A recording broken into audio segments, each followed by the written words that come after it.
10분 성경 공부 시간입니다. 한국의 향린 장로교회와 캐나다 노바스코샤 브루밍 처치를 섬기고 있는 주선민 목사입니다. 제가 아직도 이 눈 수술 때문에 선글라스 끼고 얼굴이 좀 퉁퉁 비었지만은 그래도 클래스 진행하겠습니다. 하나님의 나라의 관점에서 성경의 맥을 뚫기, 오늘은 제16과 출애굽기 16과 하나님 나라의 백성의 구원을 저지하는 세력, 그리고 10가지 재앙에 대해서 말씀 나누겠습니다. 성경은 출애굽기 5장에서 10장입니다. 사단도 역사 이래 끊임없이 그의 그 사역을 펼쳐나가고 있습니다.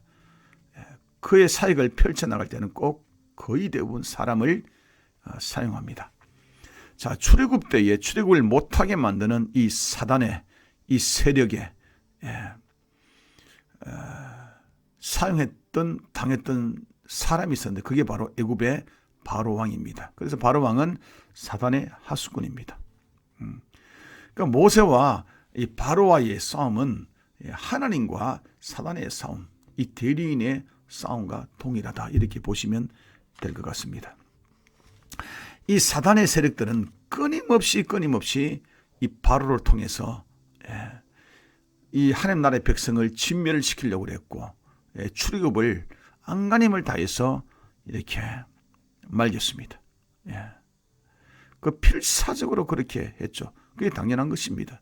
그게 하나님 나라 백성에 대적하는 이 사단의 세력의 주무기 때문에 그렇습니다. 그리고요, 하나님을 반대하지 않더라도 하나님을 지지하지 않는 이런 세력들이라 다 하나님을 반대한 세력으로 돌아선다는 것을 아셔야 됩니다.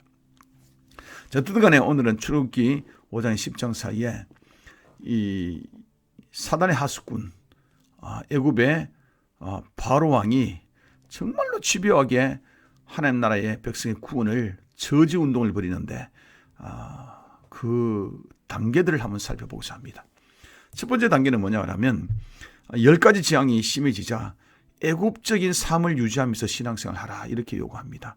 출애굽기 8장 9절에 보면 바로가 모세와 아론을 불러놓고 이르되 너희는 가서 이 땅에서 너희 하나님께 제사를 드리라 그럽니다.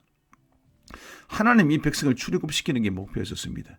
그런데 이 바로는 출애굽이 뭐 필요하냐, 애굽 땅에서 그냥 하나님께 제사 드리고 예배 드려라, 그렇게 이야기합니다.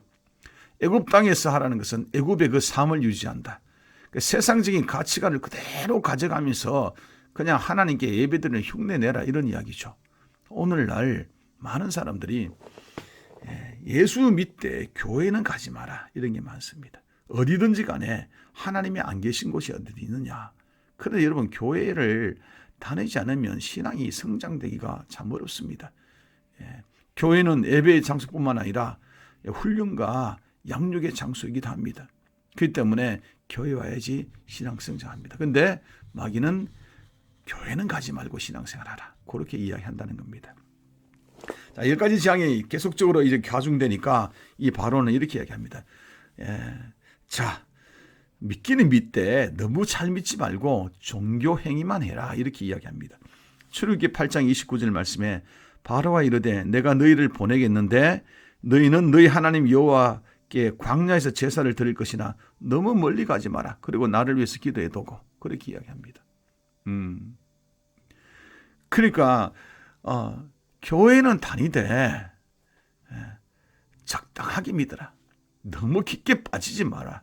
여러분, 신앙생활에 깊게 빠지는 것이 어디 있습니까? 신앙심이 깊어지고 하나님께 더 가까이 나가는 것이지, 무슨 교회가 우리 믿는 것이 무슨 신비주의, 주술주의 신앙입니까? 깊게 빠지는 것이 어디 있습니까? 신앙이 성숙된다고 봐야 되죠. 그렇게 하지 말라는 겁니다. 적당하게 덜렁덜렁 성경책만 끼고 왔다 갔다 하라. 이게 사단의 주문입니다. 열재앙들이 계속적으로 가중되니까 이들이 뭐냐 그러면 인간의 정을 사용합니다. 출애굽기 10장 10절에 보면 11절까지 그들은 어린아이들은 여기에 두고 어른들만 가서 예배 드리고 돌아오라, 그렇게 이야기합니다. 세상에 어린아이를, 자기 아이를 버리고 하나님께 예배 드리겠다고 그렇게 하는 그런 비죽한 부모가 어디 있습니까? 그러니까 어린아이에 인간적인 정을 사용하는 것이죠. 바로 그렇습니다. 오늘날에도 보면 참 가족이 통째로 다 교회에 나오는 것은 얼마나 다행인지 모릅니다. 그런데 그중에 남편이나 아내나 홀로 나오는 사람들이 많습니다. 이런 경우에는 이 사단이가 그의 가족들을 이용합니다. 우리 가족의 아이가 우리는 하나가 아이가 네가 그렇게 혼자 신앙생활하면 뭐가 되겠노? 그런 식으로 인간의 정을 사용하는 것입니다. 그러나 끝까지 하나님 앞에 나와야 합니다. 그러므로 말미암아 남은 가족들을 다 구원할 수 있는 길이 열어지기를 우리는 기회를 노려야 되는 것이죠. 기도해야 되는 것이죠. 그리고 마지막으로 이 사단은 소유물을 이용합니다.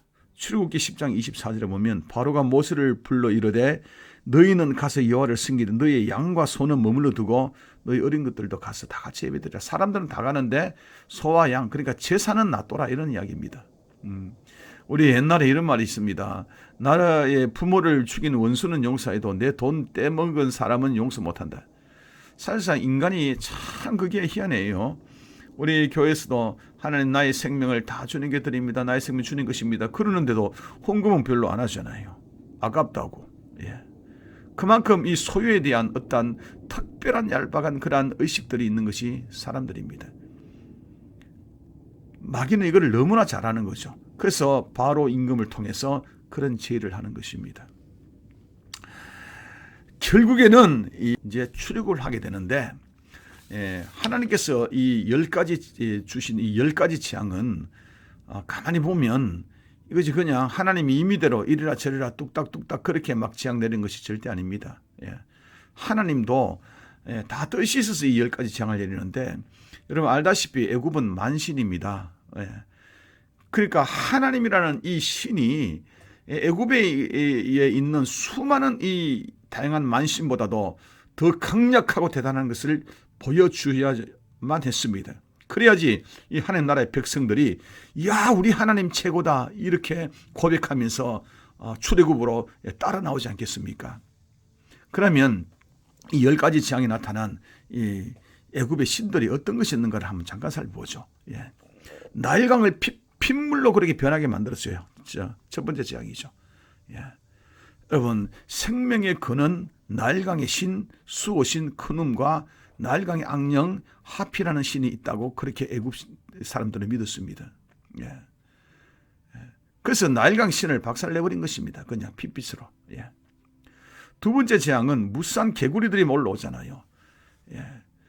애굽의 신들 중에는 풍요의 신이라고 헷켓이라고 이 여신인데요. 이 풍요를 주는 헷켓이라는 여신은 개구리 머리를 가졌어요. 개구리는 애굽의 사람들에게는 신성한 것으로 취급됐어요. 그래서 이 신을 박살내버리는 것이죠. 세 번째 재앙에 땅의 티끌을 이로 변하게 했다. 그런 것은 땅의 신이 에코라고 있는데 이 신을 박살내버린 것입니다. 그리고 네 번째 파리 재앙이 나오는데 이거는 쇳덩구리하고 관계되어 있습니다. 쇳덩구리와 파리가 연관되어 있는데 어쨌든 쇳덩구리 신을 그들은 신성하게 여기는데 케프리를 박살내버린 것이죠. 다섯 번째 재앙 생축에 모두 악질나게 한 것은 뭐냐 하면 이들은 황소신이 있습니다. 아피스라고 아주 신성하게 얘기했죠. 이거 박살내버리는 것이죠.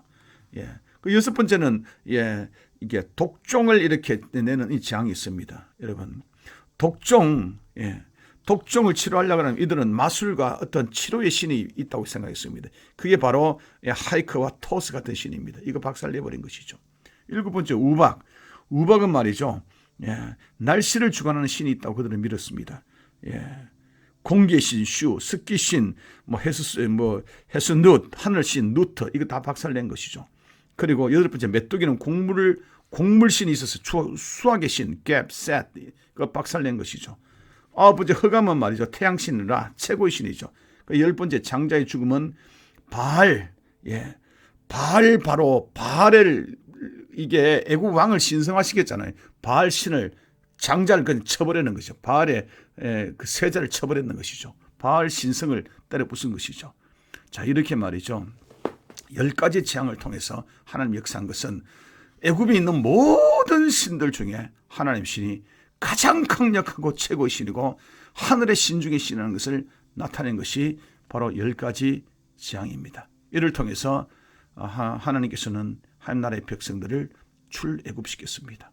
오늘날 우리가 하나님의 자녀가 되고 이 교회에 닿는 것도 보이지 않는 수많은 영적 전쟁이 있었다는 것.